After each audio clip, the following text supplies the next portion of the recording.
அவரில் நிலைத்திருக்க என்று சொல்லுகிறவரே அவர் நடந்தது போல நீங்கள் நடக்க வேண்டும் என்று அவர் வாஞ்சிக்கிறார்.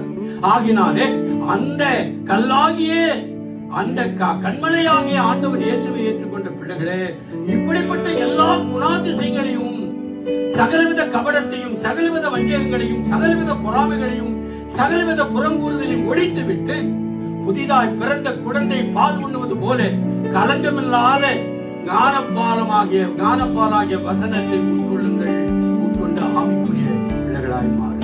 எப்படிப்பட்ட தர்க்கங்களும் இப்படிப்பட்ட தேவ பக்தியற்ற வசனங்களையும் வார்த்தைகளையும் சொல்லி வேத புறக்கு பண்ணி நீங்க இப்படிலாம் இருக்கலாம், புறங்கூறலாம், இப்படிப்பட்ட வைராகியங்களும் உங்கள் கபடங்களும் இருக்கலாம், புத்தகங்களும் இருக்கலாம், எல்லாம் இருக்கலாம், சரிதான் சொல்லி அவனோடு இருந்த ஜாலராஜன், அவனோடு இருந்து நானும் ஜெயம் போட்டு நிற்க முடியும். ஆண்டவர் விட்டு விலகிடு.